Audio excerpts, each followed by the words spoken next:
Hello. അപ്പോൾ എല്ലാവർക്കും happy Onam. ഈ വർഷത്തെ ഓണം അടുത്തെത്തി. കേരളം മൊത്തം ഒരുപോലെ ആഘോഷിക്കുന്ന ഒരു ഫെസ്റ്റിവലാണ് ഓണം. അപ്പോൾ നമ്മളെല്ലാവരും ഓണം കേൾക്കുമ്പോൾ നമുക്ക് ഉടനെ എൻ്റെ കൂടെ വരുന്നതാണ് മഹാബലി എന്നുള്ള കഥ. അപ്പോൾ ആ കഥ നമുക്കറിയാമെങ്കിലും എനിക്കറിയാനായിട്ട് ഒരുപാട് ആൾക്കാർക്ക് കഥ അറിയില്ല എന്നുള്ളതാണ്. അതെ, ഒരുപാട് പേർക്ക് അറിയാമെങ്കിലും ഒരു ഭൂരിഭാഗം ആൾക്കാർക്ക് അതിൻ്റെ കഥ അറിയത്തില്ല എന്ന് പറഞ്ഞ് പല ഇൻ്റർനെറ്റിലെ ഫോറംസിലും ഫേസ്ബുക്കിലൊക്കെ ഇട്ടിരിക്കുന്ന കണ്ടിട്ടുണ്ട്. അതിൻ്റെ താഴെ അവർ തന്നെ ആ കഥ പറഞ്ഞിട്ടുണ്ട്. ഇത് ചുമ്മാ ഗൂഗിൾ ചെയ്താലും കിട്ടാവുന്ന കഥ തന്നെയാണ്. അപ്പം ഈ കഥ നമുക്ക് ഒന്നുകൂടെ ഒന്ന് റീവിസിറ്റ് ചെയ്യാം ഓണമായ സ്ഥിതിക്ക്. അപ്പം ഭഗവാൻ മഹാവിഷ്ണുവിൻ്റെ ഭയങ്കര ഒരു ഭക്തനായിരുന്നു മഹാബലി ചക്രവർത്തി എന്നുള്ളത്. മഹാബലി ചക്രവർത്തി അതിലുപരി ഒരു അസുരനും കൂടിയാണ്. അപ്പം മഹാബലി ഭയങ്കര ദാനശീലനാണ്. അങ്ങനെ ദാനശീലനായി ആയി ഭയങ്കര പോപ്പുലറായി. അപ്പോൾ പോപ്പുലാരിറ്റി കൂടിക്കഴിഞ്ഞപ്പം ബാക്കിയുള്ളവർക്ക് അസൂയയായി, എസ്പെഷ്യലി ദേവന്മാർക്ക് അസൂയയായി.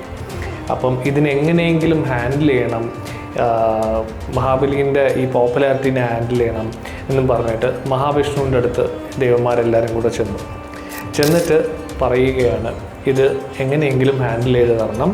അപ്പം അങ്ങനെയാണ് മഹാവിഷ്ണു വാമനൻ എന്നുള്ള മഹാവിഷ്ണുവിൻ്റെ 5ാമത്തെ അവതാരമായിട്ട് ഭൂമിയിലേക്ക് പ്രത്യക്ഷപ്പെടുന്നത്.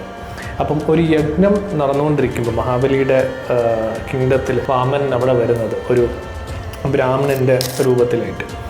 അപ്പം ഒരു പൊക്കം കുറഞ്ഞ ബ്രാഹ്മണൻ്റെ രൂപത്തിലായിട്ട്. അപ്പോൾ വാമനൻ അവിടെ വരുമ്പോഴേക്കും മഹാബലി ഇത് കണ്ടിട്ട് വന്ന സ്ഥിതിയല്ലേ, അപ്പം എന്താ വേണ്ടതെന്ന് ചോദിക്കുമ്പം എനിക്ക് ഒരു ഗിഫ്റ്റ് വേണമെന്ന് പറയുന്നു. അപ്പോഴേക്കും ഈ മഹാബലിയുടെ കൂടെയുള്ള അഡ്വൈസർ, നമ്മൾ രാജാക്കന്മാർക്കൊക്കെ പണ്ട് ഓരോ അഡ്വൈസർ ഉണ്ടാകും. അപ്പോൾ അഡ്വൈസർ ഇങ്ങനെ മഹാബലിയുടെ അടുത്ത് പറയും, ഇത് സാധാരണ ആളല്ല, ഇത് മഹാവിഷ്ണുവാണ് അവതരിച്ചിരിക്കുന്നത് ഭൂമിയിലേക്ക് എന്നുള്ളത്. അപ്പോൾ മഹാബലി ദാനശീലനാണ്, എന്ത് ഹെൽപ്പ് ചോദിച്ചാലും അതിന് നോന്ന് പറയാനില്ലാത്ത ഒരാളായതുകൊണ്ട് ഇനി അതിൽ നിന്ന് ബാക്കൗട്ട് ചെയ്യാൻ പറ്റത്തില്ല. അപ്പോൾ വാമൻ്റെ അടുത്ത് ചോദിച്ചു എന്താണ് ഗിഫ്റ്റ് വേണ്ടത്. അപ്പോൾ പറഞ്ഞു 3 അടി മണ്ണ്. മഹാബലി വിചാരിച്ചു 3 അടി മണ്ണല്ലേ ഉള്ളൂ, എന്തോ ആവാനായിട്ടുള്ളതെന്നില്ല. അപ്പം അങ്ങനെ 3 അടി മണ്ണെന്ന് ചോദിച്ചപ്പോഴേക്കും ശരി എടുത്തോളൂ എന്ന് പറഞ്ഞ് ആദ്യത്തെ അടി വച്ചപ്പോഴേക്കും ഭൂമി മൊത്തം കവർ ചെയ്തു. 2ാമത്തെ അടി കാല് വെച്ചപ്പോഴേക്കും ഈ 14 ലോകം, ഹോൾ യൂണിവേഴ്സ് കവർ ചെയ്തു. അപ്പോൾ പിന്നെ ഇനി സ്ഥലമില്ലല്ലോ എന്ന് പറഞ്ഞ് ചോദിക്കുമ്പോഴേക്കും മഹാബലി മുട്ടുകുത്തി നിന്നിട്ട് പറയുകയാണ് ഇനി അടുത്ത അടി എൻ്റെ തലയിലോട്ട് വെച്ചോ എന്ന് പറഞ്ഞിട്ട്. അപ്പം വാമനൻ മഹാബലിനെ പാതാളത്തിലോട്ട് ചവിട്ടി താഴ്ത്തുകയാണ്. എന്നിട്ട് എല്ലാ വർഷവും മഹാബലി അവരുടെ പ്രജകളെ കാണാനായിട്ട് റിക്വസ്റ്റാണ്. എല്ലാ വർഷവും പ്രജകളെ കാണാനായിട്ട് ഒരു ദിവസം ഞാൻ വന്നോട്ടെ എന്ന് ചോദിക്കുമ്പം ആ ദിവസം ആണ് ഓണമായിട്ട് സെലിബ്രേറ്റ് ചെയ്യാനായിട്ട് മഹാബലി എത്തുന്നത്. അപ്പം ഇതിൽ പലതും നമ്മൾ കേട്ടിട്ടില്ലാത്ത ഒരു കാര്യമുണ്ട്. സ്ക്രിപ്റ്റേഴ്സിൽ പലയിടത്ത് പറഞ്ഞിട്ടുള്ളതാണ്. ഇതൊക്കെ നമ്മൾ കണ്ടുപിടിച്ചതല്ല, പലയിടത്തുനിന്ന് വായിച്ചും മനസ്സിലാക്കി നോക്കിയെടുത്തിട്ടുള്ളതാണ്. അപ്പോൾ അതിൽ പല സ്ക്രിപ്റ്റേഴ്സിൽ പറയപ്പെടുന്നത് എന്താണെന്ന് വെച്ച് കഴിഞ്ഞാൽ മഹാബലി പാതാളത്തിലോട്ടല്ല, അതലം വിതലം സുതലം, അതായത് പാതാളം എത്തുന്നതിന് മുമ്പേ ഉള്ള 3 ലോകങ്ങളുണ്ട്. അപ്പോൾ അതിലെ സുതലം എന്നുള്ള ലോകത്തിലോട്ടാണ് പോയത്, പാതാളത്തിലോട്ടല്ല എന്നുള്ള ഒരു വേർഷനും കൂടെ കേൾക്കാൻ കഴിഞ്ഞിട്ടുണ്ട്. അതിൻ്റെ കൂടെ ഒരു കാര്യം കൂടെ എന്താണെന്ന് വെച്ച് കഴിഞ്ഞാൽ ഈ മഹാബലിനെ കാണാൻ വാമനൻ വന്ന സ്ഥലം, അതിന് പേര് തൃക്കാക്കര എന്നാണ്. ഇപ്പം അത് കൊച്ചിയിലുള്ള തൃക്കാക്കര എന്ന് പറഞ്ഞ സ്ഥലമാണ്. അത് ബന്ധപ്പെട്ടിട്ട് ഒരു അമ്പലം കൂടിയുണ്ട്. അപ്പോൾ ഈ മാവേലിയുടെ കഥ അല്ലെങ്കിൽ മഹാബലിയുടെ കഥ നമ്മളൊക്കെ ഇപ്പം പിന്നെ ഒന്നുകൂടെ കേട്ടു. പക്ഷേ ഇതിനകത്ത് കുറേ മിസ്റ്റേക്സ് ഉള്ളതായിട്ട് പലർക്കും തോന്നുന്നുണ്ട്. ശരിക്കും പറഞ്ഞാൽ നമ്മൾ കേട്ടിട്ടുണ്ട് പരശുരാമനാണ് കേരളം ഉണ്ടാക്കിയത്. അപ്പം നമ്മൾ 10 അവതാരം എടുത്തു കഴിഞ്ഞാൽ വാമനന് ശേഷമാണ് പരശുരാമൻ വരുന്നത്. അപ്പോൾ പരശുരാമന് മുമ്പ് എങ്ങനെ, വാമനന്റെ സമയത്ത് എങ്ങനെ മഹാബലി വന്നപ്പോൾ മഹാബലി എങ്ങനെ കേരളം ഭരിച്ചു, അതൊരു വലിയ കൺഫ്യൂഷനാണ്. കുറേ പേര് പറയുന്നതാണെങ്കിൽ അതൊരു ഓർഡറിലുള്ള മിസ്റ്റേക്കാണ്. ഒരു പക്ഷേ 5ാമത്തെ അവതാരം ആയിരിക്കത്തില്ല വാമനൻ, അതിന് പരശുരാമന് ശേഷം വന്നതായിരിക്കും. ചിലവർ പറയുന്നതാണെങ്കിൽ ചിലപ്പോൾ അതേ സമയത്ത് കുറെ സിനിമകളുണ്ടല്ലോ അങ്ങനെ പാരലൽ യൂണിവേഴ്സിൽ നടക്കുന്ന കാര്യങ്ങളാണെങ്കിൽ സിനിമകൾ പോലെ അന്നത്തെ ടൈമിൽ അങ്ങനെ ഉണ്ടായ ഒരു കാര്യമാണ്. അതൊരു വേറൊരു തിയറിയാണ്. പിന്നെ വേറെ കുറച്ച് പേരാണെങ്കിൽ ഇതിനെപ്പറ്റി പറഞ്ഞ് മഹാബലിയുടെ കഥ ശരിക്കും ഉണ്ടായിട്ടുള്ള ഒരു കഥയെ ആയിരിക്കില്ല, അല്ലെങ്കിൽ ഒരുപാട് വർഷത്തിന് ശേഷം പിന്നെ വന്നൊരു കഥ തന്നെ അവിടെ ഇടയ്ക്ക് കുത്തിക്കയറ്റിയതാണ്. അല്ല, അങ്ങനെയൊന്നല്ല. ഇത് ഈ 10 അവതാരത്തിലുള്ള കഥയായിട്ടല്ല.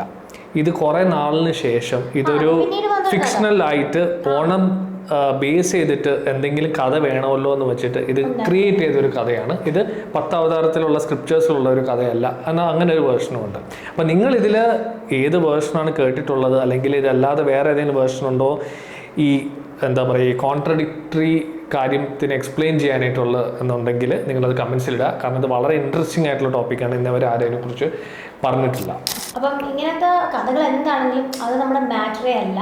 ഓണം കഴിക്കുമ്പോൾ നമുക്ക് ആദ്യം പൂക്കളം വരും, നല്ല നല്ല ഡ്രസ്സ്, ഓണക്കോടി, ഓണക്കോടി, അങ്ങനത്തെ പല പല സാധനങ്ങൾ വരും. അതിൻ്റെ കൂടെ ഏറ്റവും മെയിനായിട്ട് വരുന്നത് സദ്യയാണ്. എപ്പോഴും അതിന് വേണ്ടിയിട്ടാണ് ഞാൻ ഓണത്തിന് നാട്ടിൽ പോയിക്കൊണ്ടിരുന്നത്. അതെ, അപ്പോൾ ഈ ഓണസദ്യ നമ്മൾ പറയുമ്പോഴേക്കും അതിൽ 26 ഐറ്റംസ് ആണ് ഉള്ളത്.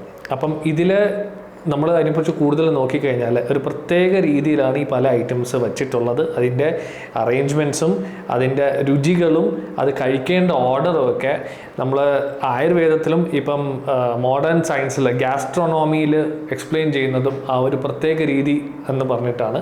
ഇത് ഒരു ഇൻഡൽജൻസ് എന്ന് പറഞ്ഞാൽ നമ്മൾ കർക്കിടക മാസത്തിൽ ലഘുഭക്ഷണമൊക്കെ കഴിഞ്ഞിട്ട് നല്ല വലിച്ചു വാരി കഴിക്കാൻ വേണ്ടിയിട്ടുള്ള ഒരു അടുത്ത മാസത്തിലേക്ക് വലിച്ചു വാരി കഴിക്കാൻ വേണ്ടിയിട്ടുള്ള സാധനമാണെങ്കിലും അതിന് ഒരുപാട് ന്യൂട്രിറ്റീവ് വാല്യൂവും ഒരു പ്രത്യേക തരത്തിൽ അതിന് ഡിസൈൻ ചെയ്യപ്പെട്ടിരിക്കുന്നു എന്നാണ് പറയുന്നത്. അതെ, ശരിക്കും പറഞ്ഞാൽ 26 ടൈപ്പ് ഫുഡ് കഴിക്കുമ്പോൾ നമുക്ക് പെട്ടെന്ന് തോന്നുന്നതൊക്കെ എല്ലാവരും കൂടെ കഴിക്കാൻ പറ്റുമോ എന്ന് വെച്ചാൽ മലയാളികൾക്ക് തോന്നില്ലായിരിക്കും, പുറത്തൊരാൾ കേട്ടാൽ അവർക്ക് തോന്നും. പക്ഷെ നമ്മളിതെല്ലാം കഴിച്ചിട്ടുള്ളവരാണ്, കഴിക്കാൻ പറ്റുകയും ചെയ്യും. കാരണം പലതും ആ രീതിയിൽ അറേഞ്ച്ഡ് ആയതുകൊണ്ട് നമ്മുടെ എന്താ പറയുക അപ്പറ്റൈറ്റിന് അത് കറക്റ്റ് ആയിരിക്കും കഴിച്ചു വരുമ്പോഴേക്കും. അപ്പോൾ നമ്മൾ ഓണസദ്യക്കകത്ത് ഉള്ള ഫുഡ് നോക്കുമ്പോൾ ഏറ്റവും ആദ്യം നമ്മുടെ ഓർമ്മ വരുന്നത് എന്താ? ചോറും പരിപ്പും. അപ്പോൾ ഇത് രണ്ടും നല്ല കാർബോഹൈഡ്രേറ്റ് കണ്ടന്റ് ഉള്ള സാധനങ്ങളാണ്. അത് കഴിയുമ്പോൾ സാമ്പാറുണ്ട്. സാമ്പാർ നിറയെ ആ സമയത്തുള്ള നല്ല വെജിറ്റബിൾസും അതിലെ വിറ്റാമിൻസും എല്ലാം അടങ്ങിയൊരു കറിയാണ് സാമ്പാർ. പിന്നെ പറയേണ്ട മെയിൻ ഒരു സാധനമാണ് അവിയൽ. അവിയലിനകത്ത് ഒരുപാട് വെജിറ്റബിൾസ് ഉണ്ട്.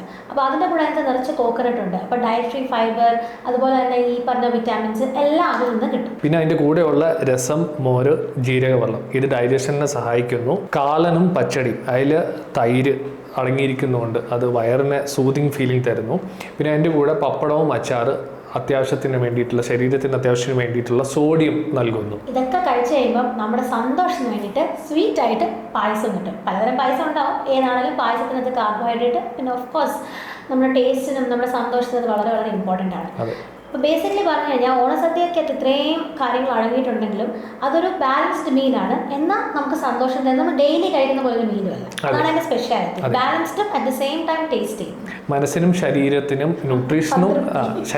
ന്യൂട്രീഷനും മനസ്സിന് സന്തോഷവും നൽകുന്ന ഒരു ബാലൻസ്ഡ് മീലായിട്ടാണ് ഓണസദ്യ കണക്കാക്കപ്പെടുന്നത്. അപ്പം ഇത്രയും ഐറ്റംസ് ഒരു പ്രത്യേക രീതിയിലാണ് അറേഞ്ച് ചെയ്യുന്നത്. അത് വിളമ്പുന്നതും ഒരു ഓർഡറിലാണ്. ചിലയിടത്തൊക്കെ ഉപ്പ് പ്രത്യേകമായിട്ട് വയ്ക്കാറുണ്ട്, പലയിടത്തും അതില്ലാതെയും വയ്ക്കാറുണ്ട്. അപ്പോൾ ഏറ്റവും ആദ്യം വയ്ക്കുന്നത് പഴം, പിന്നെ പപ്പടം, ഏറ്റവും ലെഫ്റ്റ് സൈഡിലായിട്ട്. അപ്പോൾ ഈ പറഞ്ഞ സാധനങ്ങളുടെ കൂടെ തന്നെ നമ്മൾ ജാഗറി കോട്ട് ചെയ്തിട്ട് ചിപ്സിനകത്ത് ശർക്കര വരട്ടി എന്ന് പറഞ്ഞൊരു സാധനവും, പിന്നെ അതുപോലെ കേരളത്തിൻ്റെ മെയിൻ ഐറ്റമായ ബനാന ചിപ്സ്, ഇതെല്ലാം ഒരു കോർണറിലിടും. അത് കഴിയുമ്പോൾ ഈ ഇലയുടെ ലെഫ്റ്റ് സൈഡിൽ സ്റ്റാർട്ട് ചെയ്താണ് ഓരോ ഐറ്റംസ് വരുന്നത്. അപ്പോൾ ആദ്യം തന്നെ വരുന്നത് നാരങ്ങാച്ചാറ്, മാങ്ങാച്ചാറ്, ഇഞ്ചിപ്പുളി, പിന്നെ പിന്നെ അതിനുശേഷം തോരൻ, മെഴുക്കുവരട്ടി, പച്ചടി, കിച്ചടി, പിന്നെ അവിയൽ, ഓലൻ, എരിശ്ശേരി, കൂട്ടുകറി. അപ്പോൾ ഈ സാധനങ്ങളെല്ലാം കഴിയുമ്പോൾ ഇലയുടെ നടുക്കായിട്ടാണ് അവർ ചോറ് കൊണ്ടിടുന്നത്. ചോറിൻ്റെ കൂടെ കുറച്ച് നെയ്യും പരിപ്പും. അത് കഴിയുമ്പോൾ അതിൽ തന്നെ സാമ്പാർ കഴിഞ്ഞാൽ കാളൻ, പുളിശ്ശേരി, മോരുകറി. പിന്നെ ഇതെല്ലാം കഴിഞ്ഞിട്ട് രസം. അപ്പോൾ ഇതെല്ലാം കഴിയുമ്പോൾ നമ്മുടെ ഫേവറേറ്റ് ആയ പായസങ്ങളെല്ലാം കൂടെ ഇങ്ങോട്ട് വരും. അതെ, പാലട, അടപ്രഥമൻ, പരിപ്പ് പ്രഥമൻ, ഗോതമ്പ് പായസം. പിന്നെ നമുക്ക് ട്രിവാൻഡ്രംകാർക്ക് ഏറ്റവും ഫേവറേറ്റ് ആയിട്ടുള്ളതാണ് ബോളി, അതിൻ്റെ കൂടെ അരിപ്പായസം ഒഴിച്ചിട്ടുള്ള കോമ്പിനേഷൻ ഉള്ളത്. എനിക്ക് തോന്നുന്നു ട്രിവാൻഡ്രത്ത് ബോളിയുടെ കൂടെ ഉള്ളത് പാലടയല്ലേ? ഇല്ല, പാലടയുണ്ട് ചില സ്ഥലത്ത്. ചിലപ്പോൾ അരിപ്പായസം, അരിപ്പായസം കൂടെ തരാറുണ്ട് ചിലപ്പോൾ. ഓക്കെ, ശരിയാണ്, പാലടയും ബോളിയും കൂടെയാണ് അതിൻ്റെ കറക്റ്റ് കോമ്പിനേഷൻ. ശരി, ഇതെല്ലാം കഴിഞ്ഞിട്ട് നമ്മുടെ ദഹനത്തിന് വേണ്ടി ഒരു ഗ്ലാസ് സംഭാരം ഇതും കൂടെ കുഴിച്ച് കഴിഞ്ഞ് കഴിഞ്ഞാൽ നമ്മുടെ വയറും നിറയും. പിന്നെ നല്ലൊരു ഉറക്കമാണ് അതിന് ശേഷം. സത്യം പറഞ്ഞത് എല്ലാം കൂടെ കേട്ട് എനിക്ക് ഇപ്പം തന്നെ പോയി സദ്യ കഴിക്കാൻ തോന്നുന്നുണ്ട്. അതെ, നമ്മളിതെല്ലാം കേട്ട് കഴിയുമ്പോഴേക്കും നമുക്കറിയാം നമുക്കൊരു സദ്യ കഴിക്കാനായിട്ടുള്ള മൂഡായിട്ടുണ്ടാവും. നിങ്ങൾക്കും അതുപോലെ തന്നെ സദ്യ കഴിക്കാനായിട്ടുള്ള മൂഡായിട്ടുണ്ടാവും. അപ്പോൾ നിങ്ങൾ കമൻറ്റ് ചെയ്യുക, നിങ്ങൾക്ക് ഓണത്തിനെ പറ്റിയിട്ടുള്ള ഏറ്റവും ഇഷ്ടപ്പെട്ട കാര്യം എന്താണ്? ഫുഡാണോ, ഡ്രസ്സാണോ, അതോ ഈ മാവേലിയുടെ സ്റ്റോറിയാണോ? എന്തൊക്കെയാണെങ്കിലും താഴെ കമൻറ്റ് ചെയ്യുക. അതിൻ്റെ കൂടെ നിങ്ങൾക്ക് ഇഷ്ടമുള്ള പായസം ഏതാണ് ഓണത്തിൻ്റെ സമയത്ത് കഴിക്കാൻ ആഗ്രഹിക്കുന്നത് അതും കൂടെ കമൻറ്റ് ചെയ്യുക. അപ്പോൾ ഞങ്ങളുടെ ഈ വീഡിയോ ഇഷ്ടപ്പെട്ടു എന്ന് വിചാരിക്കുന്നു. അടുത്ത വീഡിയോയ്ക്ക് വേണ്ടി വെയിറ്റ് ചെയ്യുക. അപ്പോൾ ഹാപ്പി ഓണം.